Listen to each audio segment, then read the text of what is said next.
What is this? Is this a shifter car? You think that's funny? I'm used to luxury cars. I drive cars that shift themselves. My cars shift themselves. I need you to come to my parents' house with me and pretend to be my wife. Did Billy ever tell you how we met? Billy's the nicest husband in the whole world. Don't touch me. What do you mean, don't touch me? You're supposed to be husband and wife. No, really. I'm the luckiest girl. What'd I just say? 1, 2, 3, get out of the car. I felt madly in love with him. Oh, I haven't won a championship since 1966. And I missed that game because that's the day I had Billy. Did you like Buffalo too? If you fail to convince the court, then very evil and very bad things are going to happen. Didn't you go to jail or something? Yeah, but he was innocent. Remember that guy Wood? No good. I'd really like to find him. You still gonna do that bad thing you said you were gonna do? He missed that field goal on purpose. He got paid money, and he missed it on purpose. Hey, tell somebody turn up the heat. Where's the girl?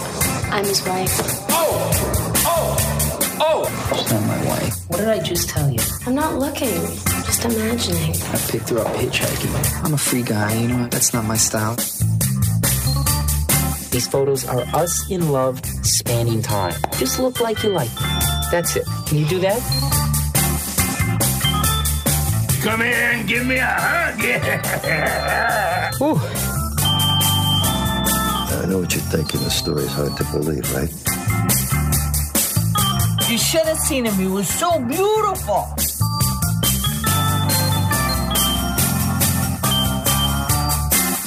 All right, good. Let's see how they are. Come on. Come with us now, if you dare, down a rickety staircase into a dank, dark basement. What awaits? The Saturday Night Freak Show. In a world where 4 men, or there's 5 of us, where 5 men gather in a dank, dark basement to watch a film, this is the Saturday Night Freak Show podcast. Hi, I'm your host, Colin. I'm surrounded by the internet radio superstars. Travis. Sean. Brent. You couldn't decide luminaries or superstars. I can hear it. So what do I call them today? This isn't scripted. This is all just coming right off the top of our head. Every week we meet, we watch a movie, and then we talk about it for your edification and enjoyment. First of all, this week, viewer mail.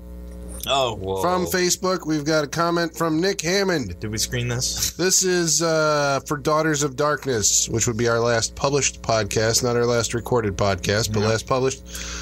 Nick says, I actually seen this film a while ago and just watched it again. Still not a fan. What? Moved too slow for me. Okay. I've been scraping the bottom of the Amazon Prime vampire flicks as of late and would put this just slightly over them. And by the way, I've been catching up on a couple podcasts and I missed and found it funny how you guys kept referencing Tales from the Crypt. Then in the trailer you ran for the movie had the theme song for Tales from the Crypt playing. That must be The Frighteners? The Frighteners, Nick? The Frighteners. Then we've got a comment from Karl Marx. This is also on Daughters of Darkness. What? He says, I can't accurately pass judgment due to I have not seen this film.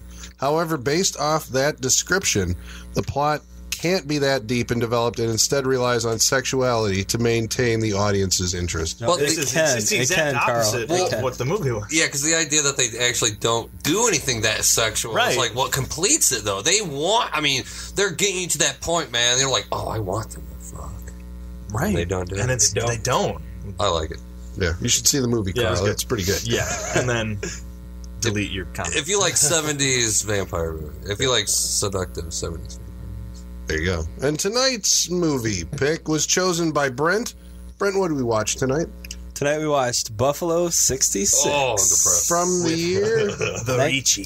1998. The forehead Directed by? Vincent Gallo. Starring? Vincent Gallo. Produced by? Vincent Gallo. Music by? Vincent Gallo. Set construction by? Vincent Gallo. And you know what? This proves that one mind behind almost any idea, it can be a little lackluster without people to be there to be like, okay, all right, you want to do another song? Okay. I think that there's, but you can have like, I mean, if you're talking about like a painter, right? A painter paints in solitary, a writer writes in solitary. But I think filmmakers, there's too many parts that make a movie for one person to do. A painter, an artist, I get it. Because like a musician, right? Yeah, you can play a guitar, but you need a band, right? Not if you're Trent Reznor. Well, he still needs. He needed other musicians to make like recorded things for him to do his electronica stuff or whatever fuck, right? Because that's what Trent Reznor does, right? He like pushes his button and it's like. Well, yeah, but I think he plays all the track on the recorded stuff. At least in his early, like Pretty's a Picture. What was it called? The head like a whole. You're making this so dope. Pretty Hate Machine. Thank you very much. That was all like him. He did all of it, and then when he played live, he'd bring people in. But I mean, I think maybe this contextualizes how we see Vincent Gallo in this movie. Is like he's an artiste. Oh, he wants you to see that. We don't see that. He's trying to show us that he's an artist. Yeah, this movie should be called A Day in the Life of Insanity. A man who just wants to take a piss. He just wants his parents' love. This whole movie, he just wants total affection from his parents. That's it. He's just like, he has this whole lie to his parents about where he's been. Oh, I'm having a good life. I've got a wife. He's been in prison for 5 years for gambling, which, once again, what was he? He was in prison for gambling on the Buffalo's football game, which, what is his mother is a fucking fanatic of Buffalo. So, if you come away from the idea that his mom paid no attention to him, to the idea that when we saw him, he was like, had the Buffalo stocking cap, the Buffalo. Yeah. I mean, he was decked out in Buffalo's betting on the team. I mean, I think so. He's a Buffalo. To me, he's a Buffalo fan trying to get attention of his mother, right? Yeah. That's the only reason he's a Buffalo fan. Pretty much. I mean, they don't necessarily say that in this movie, but you can imagine it. So into it. Yeah, she's so. I mean, she doesn't give a fuck what you're talking about when the TV's on. She's just like, watch this play from a recorded fucking tape from like. Yeah. Well, he's so. Yeah, I wonder, does she actually watch, or is it just that she's obsessed with that one game? She's obsessed with the one because was the one she was watching? Yeah, the one he was born on. Yeah, but she missed that game, right? Yeah, they lost. But they lost. I thought she said like the only time they won was this time, and I missed it because I was giving birth to him. No, it was the only time they lost. Yeah, because she wasn't there. Basically, they lost. Gotcha. Yeah, and I wish I'd never had him. Yeah. She tells. She never addresses him like you. She doesn't say you. I wish I never had him, even though he's right there at the table. They don't even know who he is. Yeah, right. They don't. It's like Billy. Billy is the sweetest man in the world. Right from the phone call, he's like, he gets out of prison, running around trying to take a piss for like 10 minutes. That's why I'm like, this movie just fucking can't get to the point of this fucking movie. But then like, yeah, as soon as he like makes the phone call, he's just like, it's me. It's Billy, your son, Billy. It's like, and did they say if he had brothers or sisters? Like, I never. No. So it's like they don't even know their one son. Yeah. No. You know, that's why it's like, are these people insane? They are. That's what I'm starting to think, right? They're kind of insane. Yeah. They'd have to be, right? Well, I can't tell if that's like the movie trying to be like, we were talking about a little bit afterwards. Is it was it trying to be a deadpan comedy where it's like this stuff is funny, but it's not done in a way that doesn't acknowledge or let you in on any way that like this is supposed to be funny. We're just going to play it straight. Even though it's absurd, because you're supposed to take it as like laugh out loud hilarious. I don't think it comes off tragic. It's very tragic. I don't see how they could find the. I mean, it's. I don't know if I don't know if you can find the comedy. At least in the scene at the parents' house, like that is just that's rough. I don't know if it comes off tragic because he's an asshole from the start. You know, he is, but you find out why he's an asshole. But that's not a good fucking reason. Yeah, that's my problem with this movie. It's like, oh god, he's a total douchebag. Why? Because his parents are douchebags. That's why. That's not the only reason. Like nobody loved this guy. Well, yeah, he doesn't know how to. He's not nice to anybody. He can't love because he never had love. He doesn't know. He doesn't have those. Like it starts with the parents, and he got nothing there, so he doesn't obviously know how to give it to anybody, even those obviously willing to give it to him. Like, I mean, he's got the one like kind of autistic friend that he can bully around, right? Because that's the only way he knows how to like. His name is Goon. But he's changing it to Rocky. Yeah. I don't want you to call me that anymore. I'm Rocky. Yeah. But that was kind of cool. That guy was sticking up for himself. Yeah. You know?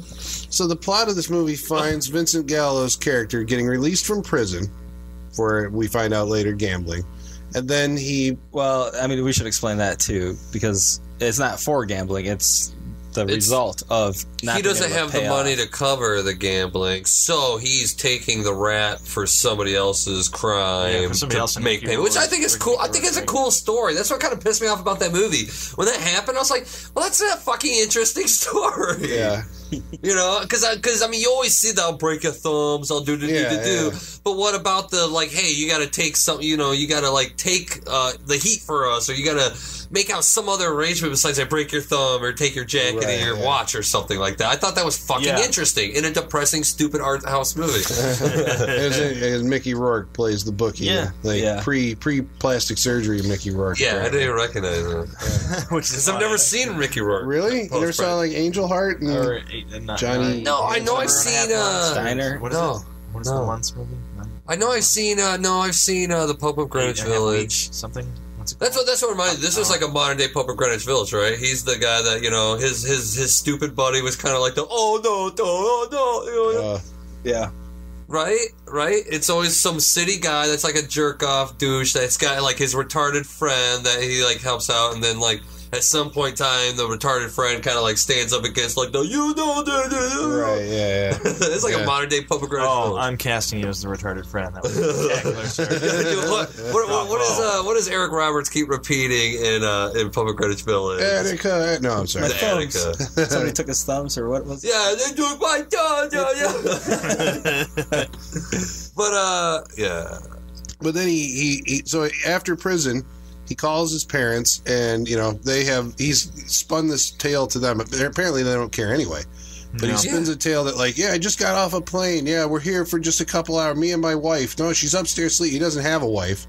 So now he's got to bring his wife over to dinner at his parents' house. So he kidnaps, you know, just by chance, Christina Ricci. So this is like, you know, we were trying to peg this down. Is this like Addams Family era Christina Ricci? Did we find out values?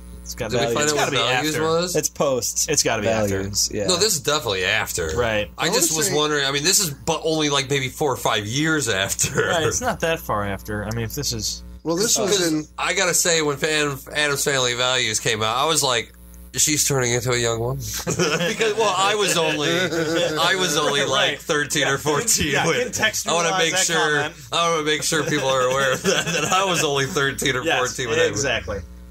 Depending on what Colin says. No, it's definitely past. That was 93. It was Addams Family Values. Okay, cool. Casper I was 11. So this is the Christina Ricci of the Ice Storm era. So this is 4 years later? The Fear and Loathing in Las Vegas 97. era. 5 years. 200 Cigarettes. Anyone? This is 98. 200 Cigarettes, yeah. Yeah, because she was in, what was that movie that she did? Was it like I can't even remember. It wasn't Prozac Nation. Coffee and Cigarettes? No, there was some movie, and the opposite of Sex. Anybody see that one? It was actually that was the one that like it was like, oh, she's actually going to be like, you know, an actress, you know, beyond like, you know, this child stuff. I think. No. Yeah. Which she was lovely as Wednesday Addams. Nobody could have done it better. Lovely. True. Little creepy girl, dude. Yeah.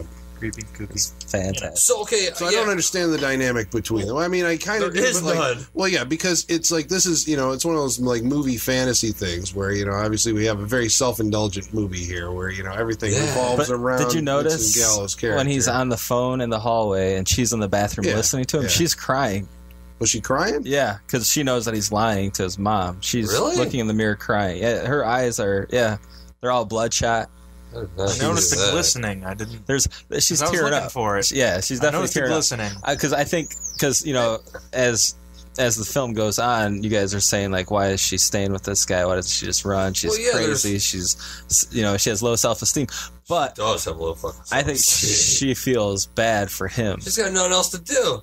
She's got nothing else. She's tap dancing. She can be tap dancing. She goes to the fucking bathroom and then takes off with this guy. Well, she doesn't. But we don't ever really. I mean, that's the thing. Like, I'm trying to create like the internal world of that character, and I'm like, she exists solely to please the Vincent Gallo character. She'll do anything he says at any moment, except for like she's screaming when they're going down the stairs. But as soon as they fucking get outside, she does whatever he asks her. Yeah. Even when he's like, "I'm gonna get out of the car. I'm gonna go around." Now you don't do anything. I'm watching you. She could lock the fucking door. She could do anything because she's I mean, at some level, she's interested. She's like, crazy. She's definitely her life bored. up till that point. Like she's in. I imagine that she's in like the tap class.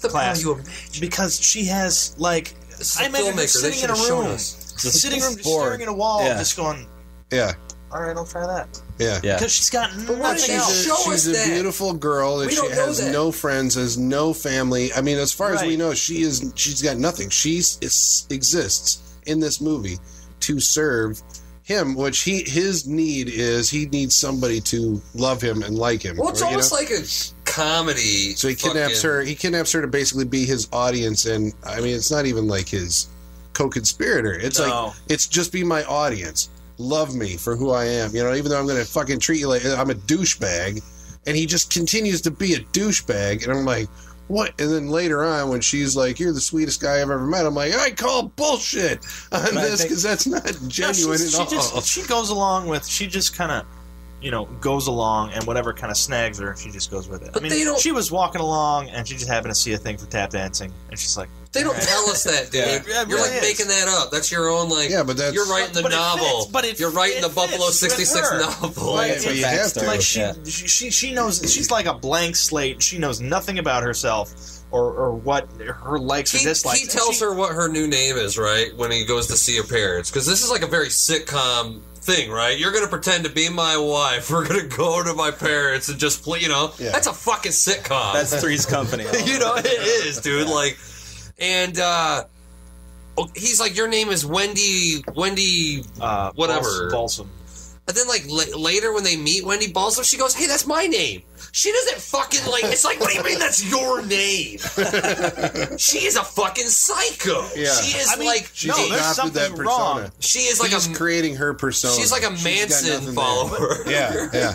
She has nothing. She's an empty vessel, and he's creating her. He's creating her, and she is like informed by the world around her, and that's it. Like anything that she does comes in from the outside. Well, the world around her is him at that point, right? Exactly, and that's why we should say this movie takes place in the course of like 12 hours. Like a day or two, maybe 2 days. I don't even think it went overnight. That was that night. I think it's one day. He got out at 5 o'clock. Yeah, he got out in the morning or afternoon. Oh, because they're going to go to wait till 2 in the morning. Yeah. Because the idea is that he's going to go to the strip club where the quarterback of that one fateful game that he lost, supposedly he found out that dude took money to miss the kick or to miss the goal or whatever. So he's like, I'm going to fucking kill him because he took 5 years of my life or blah, blah, blah. But actually, it's like, well, you bet $10,000 without having any money. So I don't know. That's my problem with this character is he blames everybody else, but he's the dumbest fuck in the world. Because he's even like, he had an out. Like, he wouldn't need to kidnap fucking Ricci, the head. And, I'm sorry, baby. I'm so sorry, but I didn't mean it. Hey, baby. So, because he's on the phone and he's just like, she's sick. Oh, I'll bring her over. Show you how you're going to feel so bad when you say, it's like, dude, you could have just said she's sick and just dealt with your parents' bullshit. But no, you're like, I'll bring her over. It's like he's an idiot. Yeah. I don't feel bad for this character. He's 100% of a dickhead. I get it. It's from his parents. No. Yeah. He's got mental problems. He's got emotional at all times trying to get love from his parents. But why wouldn't you just not deal with your parents? Like, isn't that what adults do? Yeah, but don't adults just kind of get it over? Obviously he's missing that part. But I got the fact, the impression that these were like, stunted children. Yes. When they go to a motel room just to lie in a bed next to each other. And the way that it was like playing out was like, man, it's like you're watching like little kids, like emotional. He never got past a certain age. Well, he says that he's like, I fucking hated school, so I focused in on this one beautiful girl, and I just found out if I fucking fantasized about her, I'd get through the shit I hate. And then she also went to my church, and I hated church, so he hated school and church. And if he just fantasized about this one chick, he wouldn't have to, the time would go by. But he said he never had a girlfriend past that. All I did was fantasize about this one chick in 3rd grade and never did anything about nothing. I find that hard to believe, dude. Even fucking crazy people can find... those people exist. Yeah. Those people exist. I'm sure, but they usually look different than Vincent Gallo. And the girl that he hooks up with doesn't look like Christina Ricci. I don't know. Look at that guy. But people... He's a striking young man in this. I'm just saying that it's like, dude, like, it's just weird to me. I can't imagine a character unless they're completely fucking autistic or something, like Raymond or something like that, like the Rain Man or whatever. That you can't have at least one girlfriend in your fucking whole life. I don't buy that at all. I buy it. Big time. He doesn't have any of the tools to get a girl. Because his parents didn't give him love, he wasn't finding it anywhere. I mean, he was. But because he's a douchebag. He's a douchebag. If he acts the way that he acts towards everybody else in this movie, no woman, sane. Well, that was the thing. I mean, he got to a certain age, and like nothing had happened. He received like no love up to, I mean, maybe even teenage years. And at that point, he decided, like, no, it's evil. Yeah. I don't. At that point, that's right. That was that whole thing where he was like, women are evil, backstabbing, and so he hates women. But how does he know that if he's not? Only his mother has shown him that. That's it. No. Only his mother. That was his no decision. Other girl. Like, only his mother taught him that women are watching. He's turning it around. Like he's making it his decision to deal with it. Sean, that's No, it is. No, that makes sense. Writing the novel of this movie, dude. We got to deal with what this director showed us. Maybe this is it. No, I'm telling you, he got to a certain point where he was shown no love, not from the parents, not from any girl in school. I think it's from birth. I mean, and in order to deal with that, he reverses it in his head. He makes it his decision that he's not partaking in that. And he continues that throughout the movie when he doesn't want Christina. He doesn't want her to touch him, to kiss him. Like they're laying in bed. Like he's making it his decision in order to deal with the rejection he's had his entire life. Right. And that's why he's a douchebag. Yeah, it's almost like when a kid creates an imaginary friend. Right. You know, you're creating something so that you don't have to feel. Well, what's fucking retarded is like, okay, so he kidnaps her, right? And the first thing he says, I find it so fucking weird. Well, not the first thing. They drive off, and he tells them the whole plan of you're going to meet my parents, all this shit. And for some reason, he's like, if you fucking piss me off, I'm not going to be your friend. I'm like, oh shit. What is he talking about? So he automatically kind of he doesn't have a weapon or anything. He threatened with leaving her. Like, even though it's like you kidnapped this girl, the only thing he could use is like a threat to leave. You know, if you because pull that's this the only off, thing he then knows. I'll be your best friend. If you don't, then I'm never going to talk to you again. And that's how he's dealing with it. Like, he's making himself the one who's wanted in his head. Like, he's making himself in control because the situation has been, up to a certain point, out of his control. But I don't know. Just the idea of kidnapping a girl, like, I just don't feel anything for this character. Because, I mean, like, I get it. Problems with their parents. Kidnapping a girl? To be like, pretend to be. Well, wait. To be fair, the moment that he does that, he is under duress because he's wanted to piss for like 5 hours, and he just wants to go to a bathroom, and like the bathroom's closed they won't let him back in at the prison. He rides on the bus station bathroom's out of order. He goes to a restaurant that's closed, and so then he has the. Well, then he has a chance at the tap dancing. That's what he goes in the tap. Yeah, then there's the dude in there. There's the guy that like hits on. Well, that was very weird. That was very. That's weird. That was very like. So he can't piss there. Then he's like calls his mom, and then he kidnaps her. And then after he kidnaps her, they drive all the way. And then he gets out. And he's like, "Just pull over here." Goes and takes a leak. And then he comes back. He's like, "Oh, I feel much better now, and I'm sorry about all the, you know." I mean, like it feels like he made that decision to kidnap her under, considerable physical and mental duress. But I'm trying to think of the scene. It's like he borrows a quarter from her to use the phone to call his mom. She goes in the bathroom. He's yelling at his mom. She comes out. When did he fucking? I can't picture it. I can't picture the actual exchange of like, now I'm going to kidnap you. I think it was like, he just knew that he's like, okay, fine, I'll bring a girl to dinner. You know, my wife to dinner. Right. He doesn't have a wife. You're going to feel so bad. The next girl that walks out the door. The next girl that he comes in contact with is the one he's going to grab. And I can't believe it. Like, this movie would be like, okay, kind of like whatever. But I can't believe she just goes right along with it. Like 5 minutes in, she's like, okay, I'll do it to please you. Yeah, What the fuck? Yeah, and she falls in love with this guy, which I think, that's one of those things that I think is self-satisfying. Yeah, it is. I think it's very self-indulgent. It's a movie thing more than it is like, human behavior. Yes. I mean, it's asking you to, to just accept this, but it's like, man, I mean, like, this is why psychos have this idea, it's because they watch these movies where it's like, look, if you kidnap them, they'll eventually come around to loving you. Give me, like, what was it called? The Chase with Charlie where he robs a place with the Snickers, the Butterfinger. Okay, they fell in love, right? Yeah. I bought that. I didn't buy this. It was a long car chase. It was a long car chase. But she has, they had a chance to get to know each other. These people, right? Well, the convenience. Shut up! You don't talk to me. You shut up! You shut up! You don't talk to me. I love this guy. He is so sweet. But I think that sorry. I mean, I was just gonna say the convenience is that the girl he happens to grab is that personality type that goes along with it. Yeah. That's the convenience of the movie working there. Yeah. But if in real life those two type of people got into it's kismet. She should be a crackhead whore or something like that. That's the only way I'd buy this movie. She's a crackhead who knows? Like if she hadn't, who knows? Eventually, if that wouldn't have been, like that'd be a Woody Allen movie. A whore would then go with him to the mother's house. Well, that's another fantasy. Why can't it just be a fat girl? Could have been a fat girl.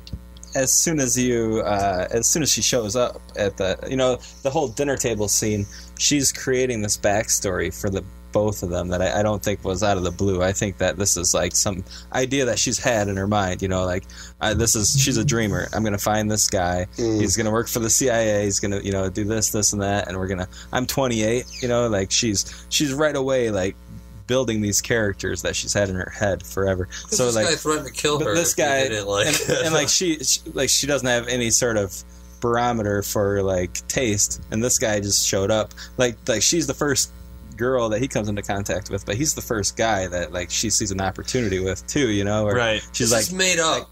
I can't help that you guys are making. It's not there. I mean, you can find a way to get there, I guess, but that's made up. It's not in the movie. We don't know nothing about her except she's beautiful. We want to see her boobs a little bit more than we do in this film. But isn't that the thing? I mean, that's the thing. The way that, it's like that's when you start paying attention to like performance and dialogue. It's like, okay, I mean, I appreciate it when movies don't come off and tell you like, in the first 5 minutes, it's like, my name is so and so. I do this. Don't you remember when we used to go fishing in the Cayman Islands and you drop that thing and blah blah blah?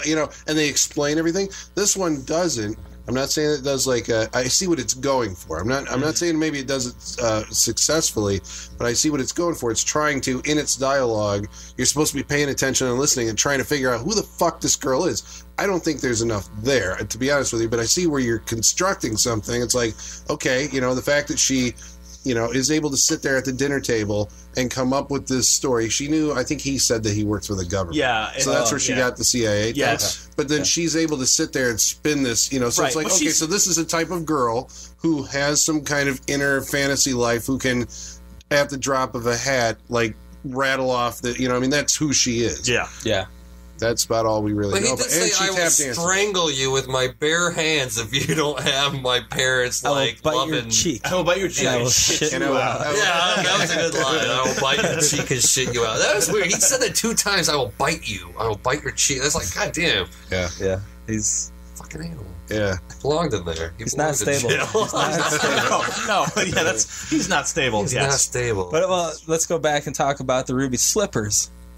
What? They are disco ballish. They are red. Very But they are. Talking about her. They're very red. He's got his. No, he has his red boots. His red boots. Oh, those. Yeah. Yeah. His is very red. That's his red clogs. He's got. So imagine a man in blue jeans, a jean jacket, and red fucking boots. Very striking. In this strange world. I mean, like watching an art film. Like I'm not calling it an art film, but they're trying to be an art film. Yeah, it's photographed. Art, as far as like when you watch it, like we watched it. We're all sitting here trying to discern the meaning from it, you do when you go to a portrait gallery, not a portrait, but like you look at fine art or whatever.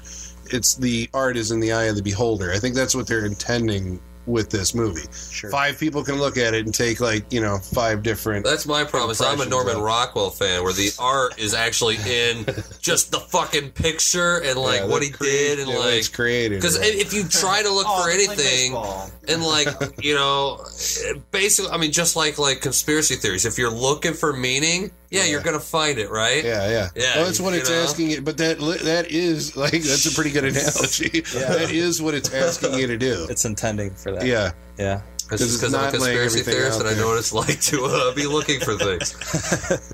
It's funny, you don't like it in your movies, though.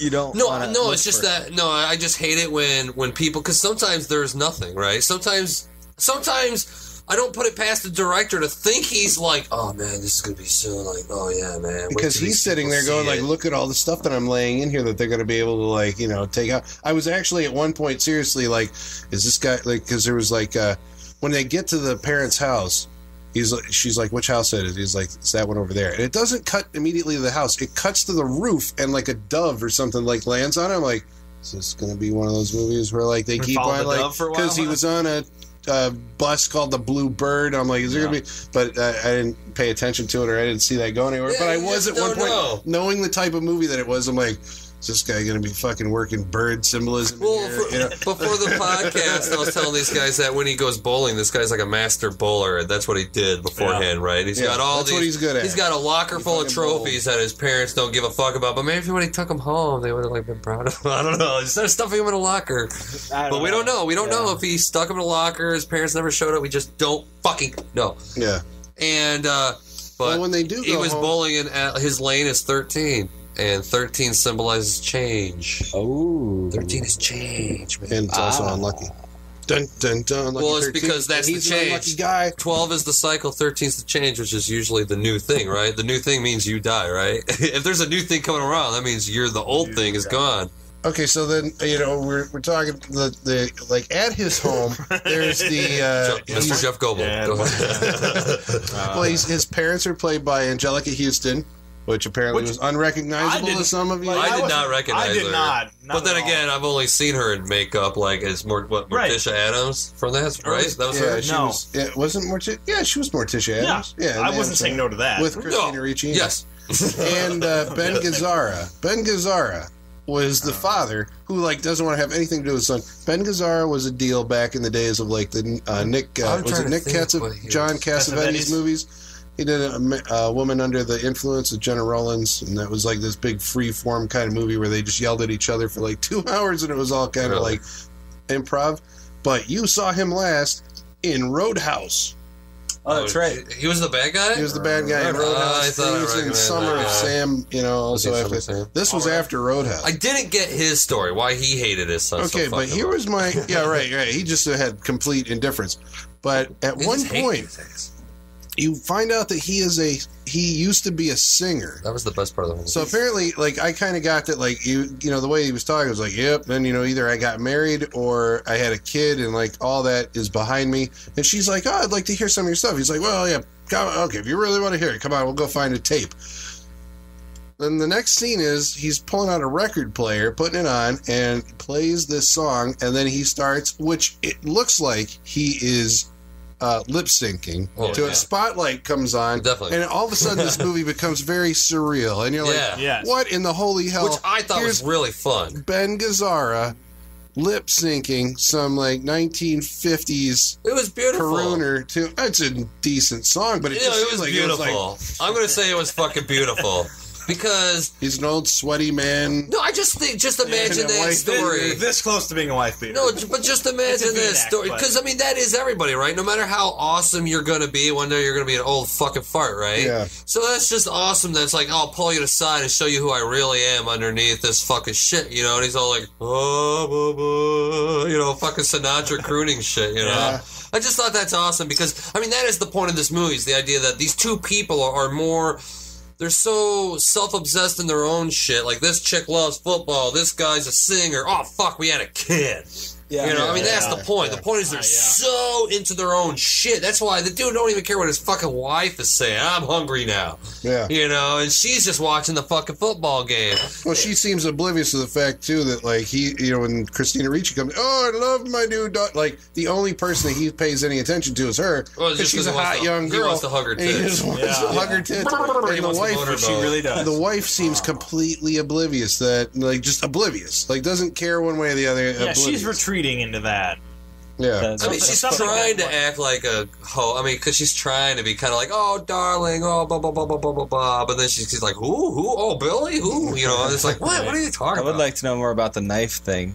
That was odd. I like that. They put that at me. Didn't it seem completely improv? Like they just made that up, like, on the spot? Yeah. Stop pointing that knife at me. I'm not pointing that fucking knife at you. That's the only time I can, like, start to construct a fucking, add like... some backstory, yeah. They had some, like, sort of, you know, obviously they've gotten physical in the past. There was a confrontation at some point, yes. You know? Definitely. And now, but what if it is made up? What if it is made up in the father's mind? Because what if it's not his... Even when he comes to the door, he looks at him for a half second, and then he says, you know, whatever, your son's here. Your son's here. Yeah. Yeah, your son's here. That's what I'm saying. It's like, why don't you just not talk to your parents? Like, why would you impress people that, like, hate you so much? Like, I don't get it. I've known so many people that have cut off family members. They don't, like, kill themselves fucking every day trying to live with these family members. That makes no sense to me. They fucked him up so bad that he's just a broken man. Well, he's trying for their attention in a way, right? They only fucked him up a little bit. I mean, no way, all the way, dude. Well, no. I'm talking about, like, I mean, there's so much the outside stressor versus what he is.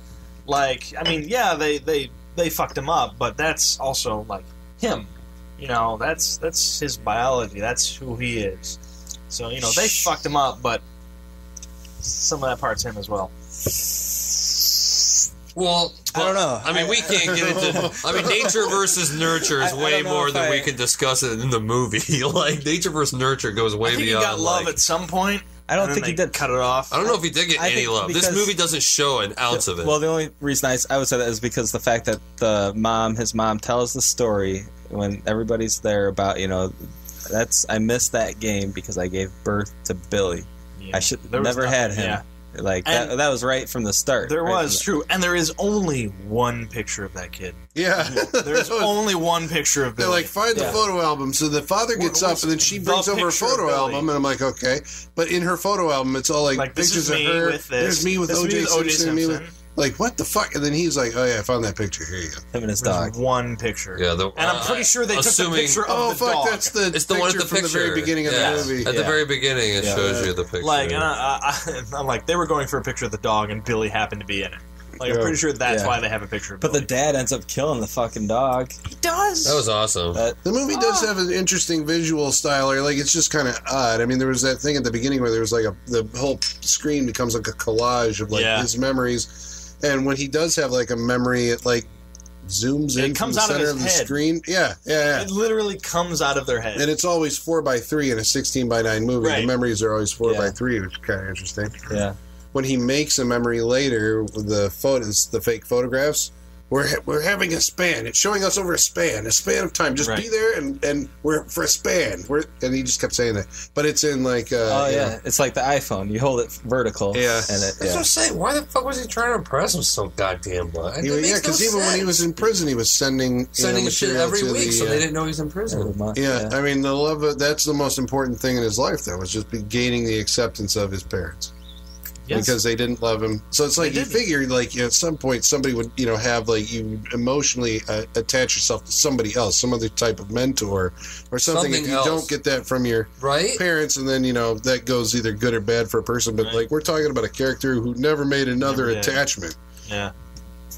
Yeah, imagine that. I don't believe it. Yeah, well, I mean, but it's I guess we saw it though. That's if they're saying this is the literal reality of the movie. Yeah, I mean, it's reality of the movie. No, I believe that there are enough people in this world where that happens. There's no attachment made. There's enough variety. There is enough. But they usually don't get their Hollywood fucking ending like this movie. That's what I'm saying. That's what's the fucking bullshit. Okay, so somewhere in around, for most of the movie there, you're sitting there, like, you've seen him get out of jail, and then they've gone to dinner. And I'm like, wow, this is like you're spending time with just somebody that you really don't like because he's a douchebag.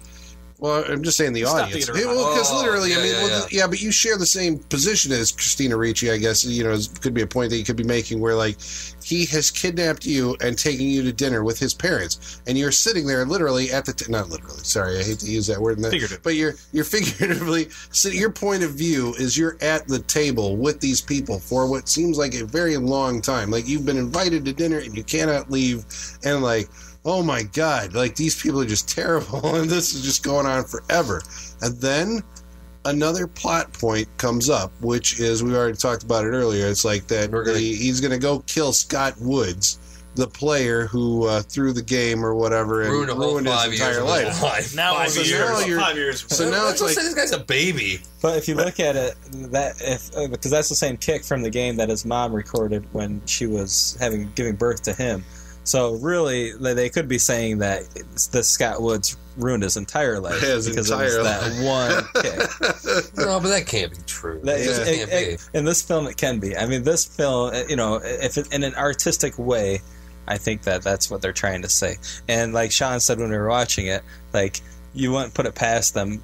They're crazy enough to be betting on a game that happened. Yeah, in '66. Because if that's the game that she missed. And they're watching it, and that's the game they made the bet on, because when the kick goes wrong, they're it's the exact same kick. All they did was use the same footage. I don't think there's any linkage to the games. I don't. That was weird. Yeah, they just used the same footage because that wouldn't make any fucking sense. No. There's no way you can be born. The only way to be in football is at least be fucking 18 years old. But it's that, and then to be 20 years later and still be in football, the guy would be like a fucking 40-year-old, 50-year-old quarterback. Well, I don't think he's still in football. I just think that they're still betting the obsession of that tape ruining that tape. They made the bet though. Ruined his life. No, but they made the fucking bet. He made the bet on that's the Woods Super Bowl. It was the Super Bowl, right? Thing. But the purpose of the bet is to win, to impress his mother. Yeah, it's for his mom. Yeah, he's just doing what his mom does. Buffaloes. Yeah. Right. I mean, if he can bet on the Buffaloes and win win that money, I got it, Ma. Mickey Rourke says, if you next time you bet on the Super Bowl, bet against Buffalo. Yeah. I mean, it's almost as if the same thing is going to keep happening again and again and again. Well, just because they're one of those teams, like it's the a tape or something. That's right. More about football. Maybe they're like a super unlucky team or something. Somebody out there is like, I don't know. They didn't say the Buffalo Bills. They just said Buffalo. They said Buffalo. But I know it doesn't make sense. But it seems like it's too big of a thing just to for them to overlook. Like, oh, we'll just use the same footage. Right? Yeah. These guys were artsy though. That's what I'm saying. Sometimes art doesn't mean shit to these people. It's just photos. Yeah. Well, maybe. I don't know. I don't have like they wouldn't screw that up. There's a purpose to that. It does, and I don't know what the answer is. Yeah, that one. It's kind of foggy. That's a tough journey. That's what he's thinking about. Okay, I'm making my own fucking construction of this thing. Okay, when they showed what he was betting on, that was his mind still thinking about the game that fucked him originally, right? So you're saying the shit fucked up, but what he was saying getting fucked up was... Well, because no matter what, that's the same deal, right? That's why he sees the same game. They're totally writing the novel to this movie. Well, but I fucking at least in your mind. That's in your mind. I at least got it. Fuck. That has to be what it is, because it's not the same fucking game. You can't bet on the same game 2 times, 20 years apart. But that makes sense. It's not Terminator. Because he's projecting all of his lifelong, not loss of love, but not getting any love from his parents. He's projecting that onto Scott Woods. That's all his fault. Yeah, it was all his fault. Because he missed the same type of kick as the player that missed it back when I was born. It's all, he's like, this is the way that I can get rid of this. If I kill him, then things will be better. That's like the point. Like, that's when he has decided that that's going to change his life. Yeah. And that is the turning point in the film at the end. It goes. Well, he finds Scott William Woods, and goes in there with his pistol, and he's going to kill him. And at that moment, well, actually, that was probably one of the most interesting. I mean, it got a reaction from the rest of us. It did. But you see like these slow motion freeze frame. This is before The Matrix. I mean, this is '98. Okay, The Matrix is the year later, but this movie clearly doesn't have the sophistication of special effects to do like you know what I'm talking. What am I trying to say? It's the bullet time. The bullet time. Whatever with the cam, a frame would be frozen, the camera moves around it.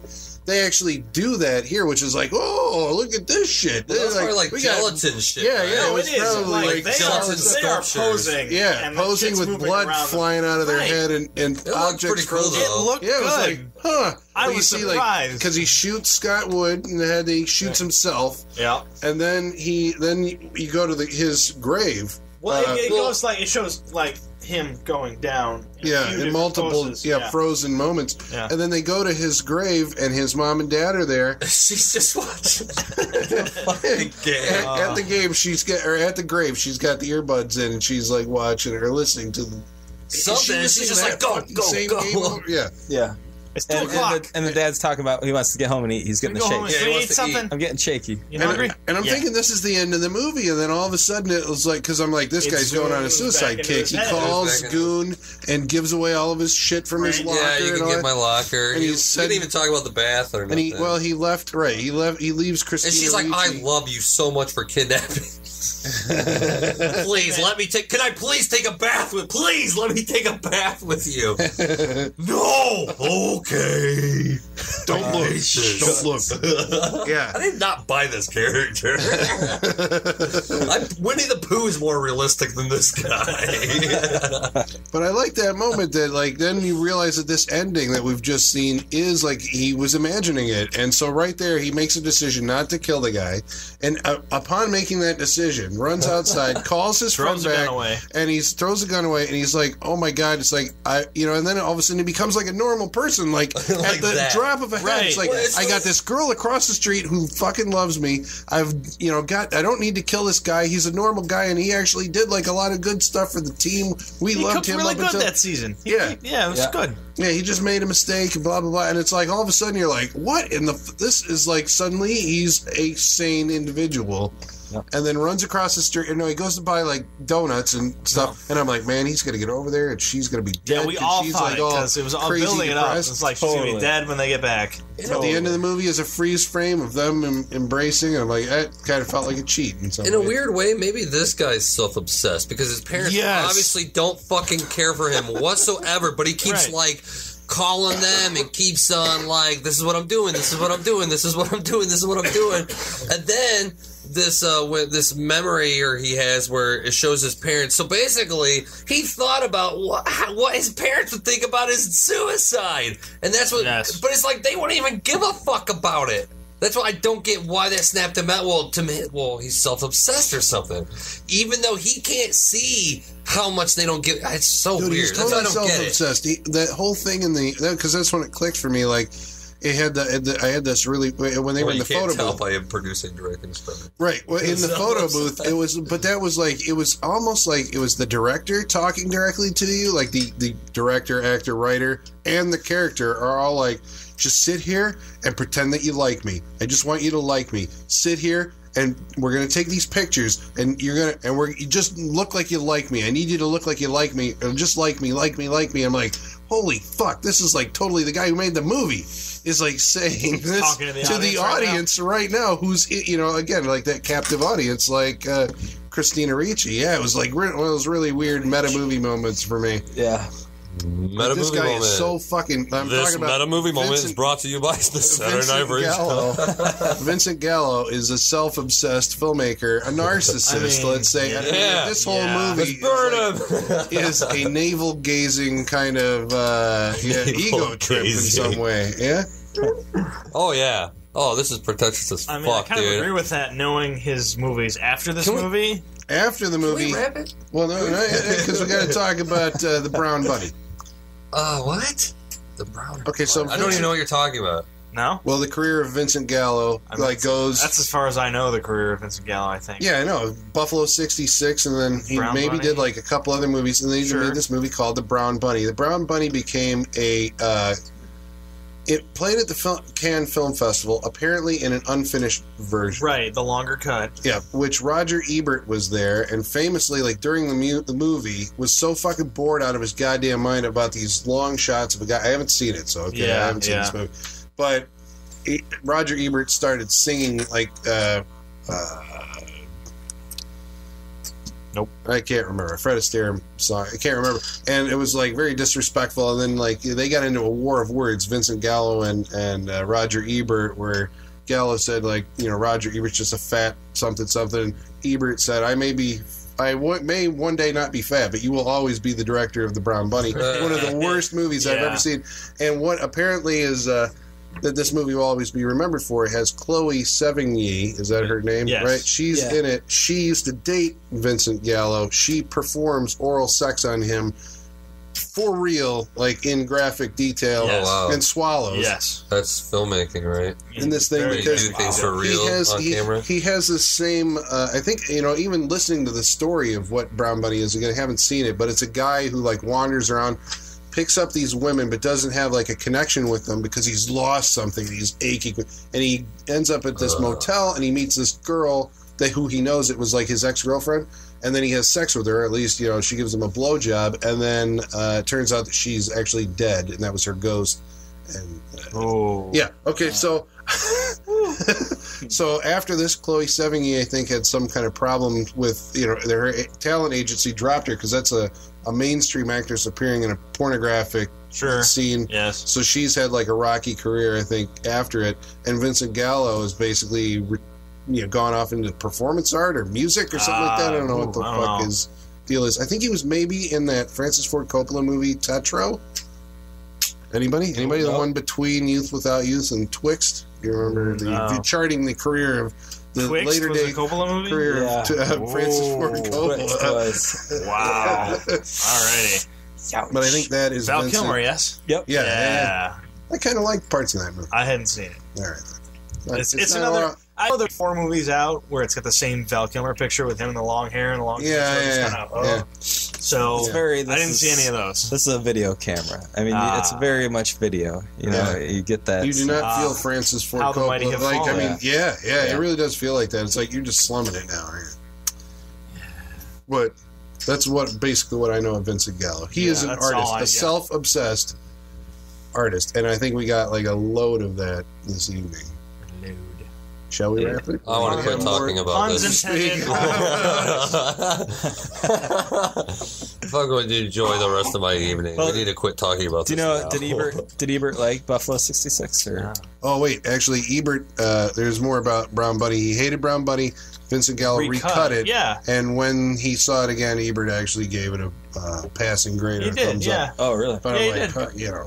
Because he dwelt more on the movie than he ever would have if he just had seen it. And so, I don't know, actually, what he thought of Buffalo 66. I'll find that information out for you while somebody else... I will start my wrap-up. So, Buffalo 66... it's me. Even it should be... Well, but doesn't matter. All right, go ahead. You're looking up something. Do you want to wrap up while you're looking up something? Do it. This would be great. So Buffalo 66 was awful. I mean, it was shot with a camera, really in focus and good. Not always in focus. Ebert gave but it was 4 stars. I'm not expecting from Ebert on Buffalo 66. 4 stars on Buffalo 66. I'm not expecting a focus shot in an art movie. Why would it be? The characters are out of focus, so should the screen be. It's just like, Jesus Christ. Yeah, like I can't... It's just one of those movies where, like you said, you feel the fucking director just like oozing about himself. He can just like, oh wow, I'm going to open these people's eyes. I'm going to show them what a movie is about feeling or do. It's just like, man, what is it? You know what? This is Rocky, okay? This is fucking Rocky, just done 20 fucking years later.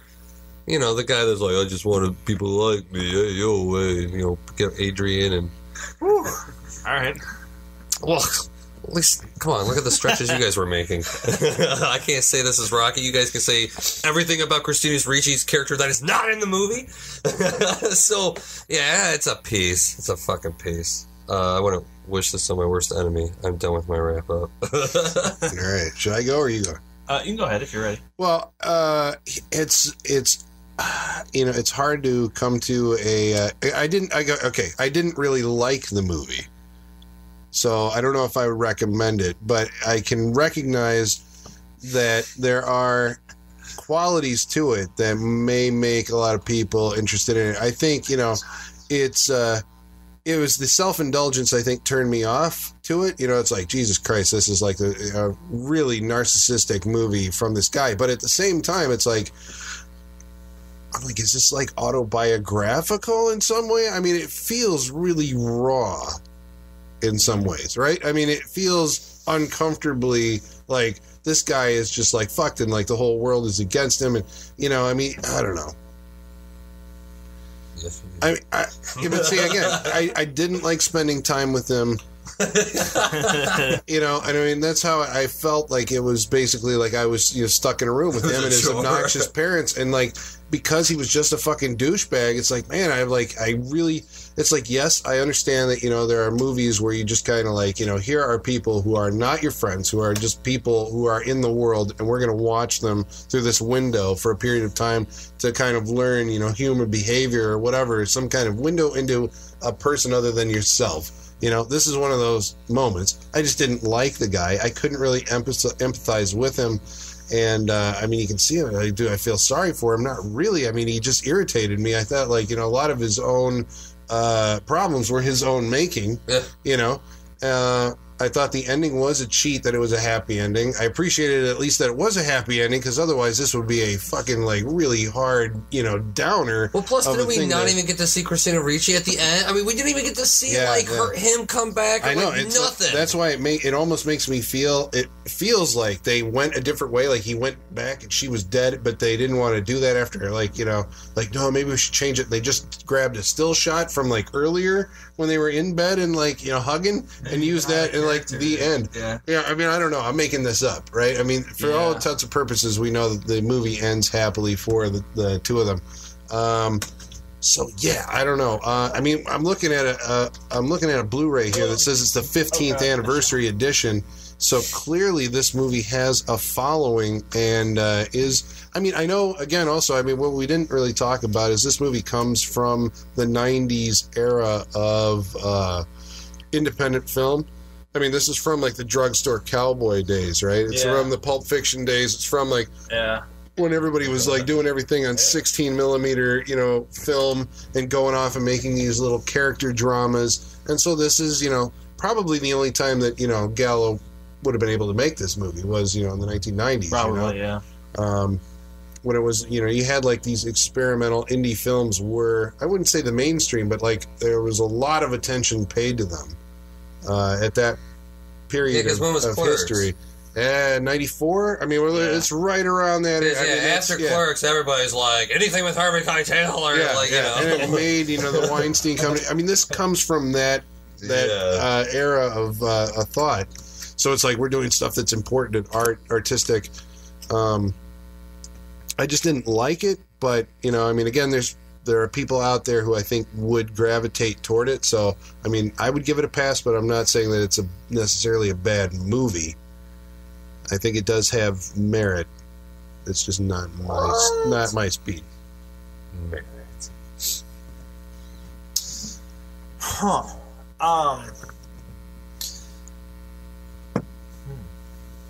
Thank you. Did you like it? There it is. My sentiments exactly. I get. I believe in watching this movie. I see these characters. I believe. Thank you. I believe these people exist. The parents. I believe the parents exist. I believe this. I believe this happens to people. I believe, like, yes, they're characters you watch, and I don't think necessarily you can. Maybe you can't relate to them. Maybe you shouldn't relate to them. But I do believe it is, like you said, looking in on something that you don't normally experience. But I do believe, like, things like this and lives like this happen. I can see. Hey, maybe it is filling in things that aren't really there, but I can see why these characters are the way they are. It's a very interesting film. When it first started off, like, the Vincent Gallo character, like, I just wanted to punch him in the face and walk out of the room. Like, he is irritating right off the bat. I think it's... but then, I mean, it goes through everything as it goes along, and it reveals what's going on. And I see the characters. I get that. I get why he is the way he is. It's a compelling movie. It's interesting to watch. to like it. I mean, don't force yourself, damn it. I don't think you have to like. You don't have to like it. I don't think it's a movie you have to like, but I think it's interesting to watch, and I think. So what I was saying was right. It's shot with a camera. It was like. It's in focus. I mean, it's like, the pictures are nice. But no, it's very interesting to watch. It's very interesting to watch these characters, I think. I don't know. It's hard to describe. Like I said, I don't think you necessarily have to like it. I would recommend this movie. I don't know. This one's a hard one. It's hard because of why? Why is it hard? Why is it hard to wholeheartedly recommend? Because it's not a good movie. People just want to. There's some like I get the convenience of these two specific characters meeting, like that they happen to be there, and he happens to kidnap her, who actually goes along with the shit that's wrong in his head. She goes along with it. The ending, it is. I mean, I was really expecting her to be dead at the end, but I mean, maybe her being dead at the end is the cheat. Like, maybe that's what everybody's expecting once you get to that point. Like, maybe he snaps into some sort of better version of himself. I mean, maybe you can't believe that just because he found someone that crazy enough to love him, that he snaps into being, quote-unquote, a regular guy, which I don't think he does. Like, he may put off that he's a regular guy, but that's his thing, is kind of putting that out there and that, that facade of being a regular guy. I don't think he snaps into being, he never had a facade, normal. or else he would have had at least one fucking girlfriend. He's never had a facade. He's a fucking raw nerve of. Yeah, but it took him confronting the guy from his past to like actually go. I mean, he does. This is all fucking worthless. And here's what I really. He does get through some shit as he goes through the movie, but I don't think real life is that easy. Like, I don't think if this character in real life would get to the point he gets to at the end of this movie as easily as that character does. It's like an Adam Sandler movie.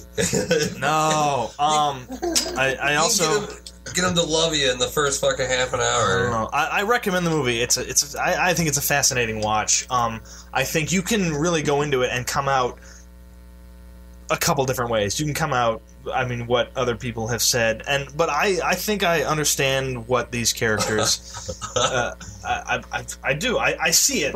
I just want to put that quote on the Blu-ray. I think I understand these characters.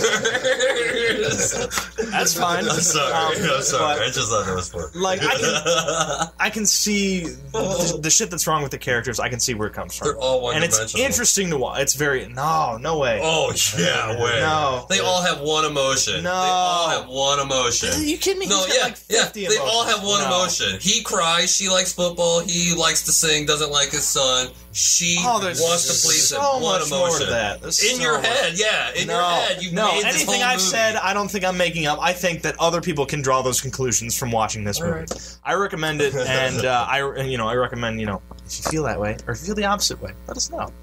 Give some feedback. Because I think there are... on our Facebook page, facebook.com/Saturday Night Feature. I would recommend it. If I probably...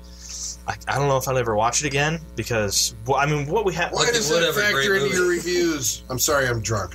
What'd you say? Why does that factor into your reviews? Like, a movie's only good if you would watch it again? I mean, if I can get... I don't know, if something in the movie that brings me back to it. If the experience I feel watching it will bring me back. I mean, sometimes you can have a feeling towards a movie that you understand, you get, but you don't want to experience again with a certain movie. Yeah. I mean, I get it. It doesn't, it's not enjoyable. But don't... Now I understand. Okay, that was my question. Why is it a hard movie to recommend? You're like, because it's not enjoyable. Well, I mean, that's the thing. But I like it. But you can watch a movie and have it not be enjoyable, but still, like that experience. It's not... You understand what I'm saying. Yeah. Maybe I can't express it through the podcast, but hey, as long as somebody else understands what I'm saying, that's it. So I do recommend the movie. I get it, yeah. You get it. I totally get it. That's, to me, it's like recommending Picasso, even though you don't like Picasso. I didn't say I don't like it. Yeah, you did. No, he said he didn't like it. He didn't enjoy it. You said it was unenjoyable. You said that. He said he didn't enjoy it. That's different. Yeah, this is different. It was unenjoyable, but he liked it. Okay. Brent! I'm sorry, but you can have that opinion on shit. No, that you like it, but you don't? Yeah. Yes, you can. All right. It's not just one way or the other. Like, I enjoy this, so I recommend it. I didn't enjoy it. You can not enjoy a movie, but still recommend it to people. You can have the mixed emotions about stuff like this. I just happen to. I've seen movies that I did not enjoy, but I acknowledge that it was a powerful experience. It was just unpleasant.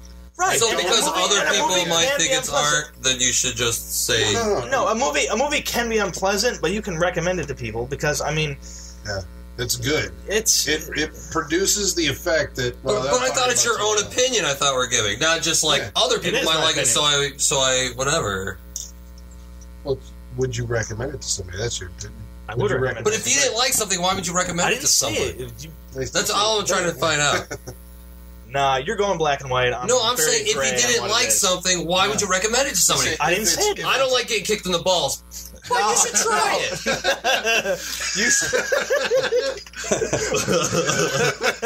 That's all I'm gonna say. We don't need to get deep into this. I'm not trying to I've had that experience. I've get been on your kicked in the review. balls by a movie and still told people it's like, man, I got kicked in the balls. It didn't feel good, but you know what? If you haven't, it kicked me in the balls give it a shot. In a way that was like it hurt. And other movies try and they don't. I don't know. I think this one you get what I'm saying. You get what I'm saying. watch. That's good enough for me. Yeah. Go ahead. I do. I get it. I get it.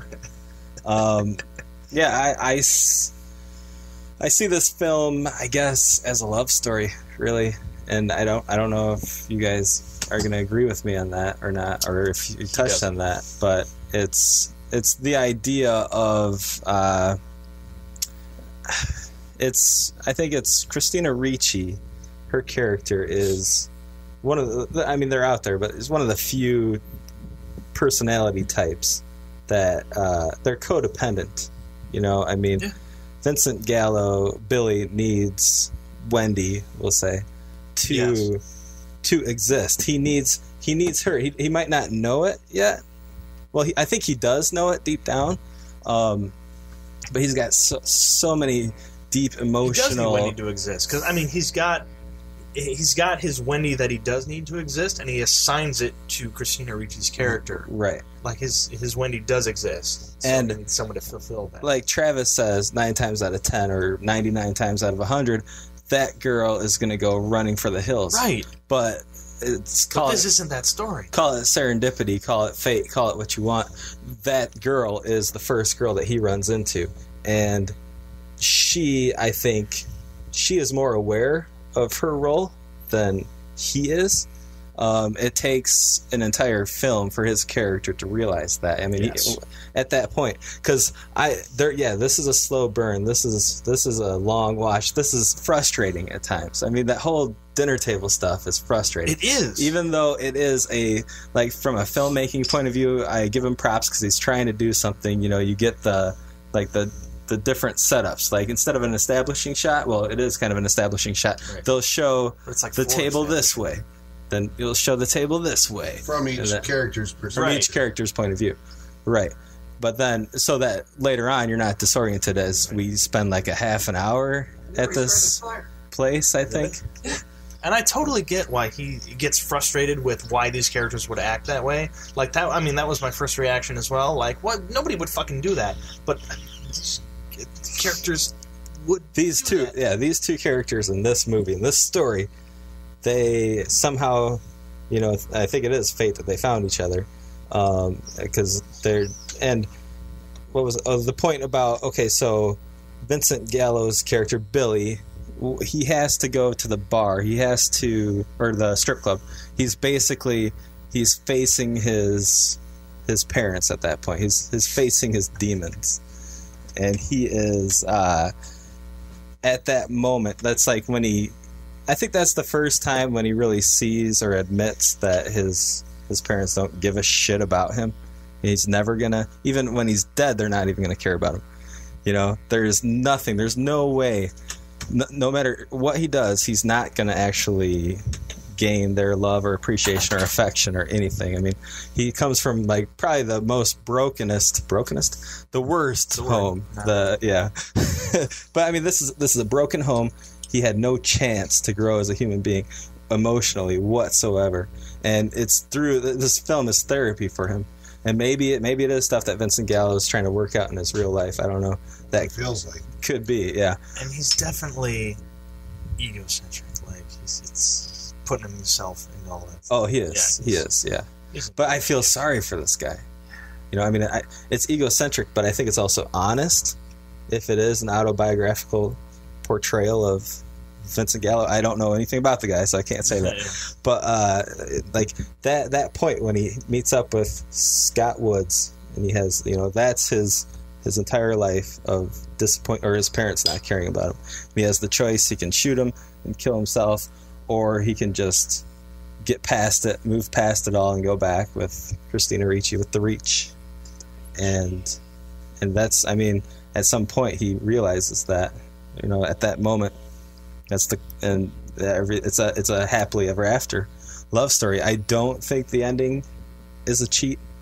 I think the ending of this dark, gritty, weird, artsy movie needed like a happy ending, and not that was their only choice. I mean, they could have gone darker and with the suicide, but they chose it's not the high ground. There's just no excuse for it. His parents are the same people they always were. So just the idea that he thinks about his own death and how it would affect his parents when really it wouldn't. How does that change his mind about anything? How does he all of a sudden have a positive outlook? Well, because, like you said, it's him realizing that nothing he can do is going to change. Like he sees, like Brent said, which I didn't like. You pointed out, which is a great point. Like, he sees what happens if he would kill himself, that his parents would not change, would not give a shit, even if he killed himself. The farthest he can go, and they would not change about it. I mean, you can look at that and be like, so he's like, right, he's like, he wouldn't give a shit no matter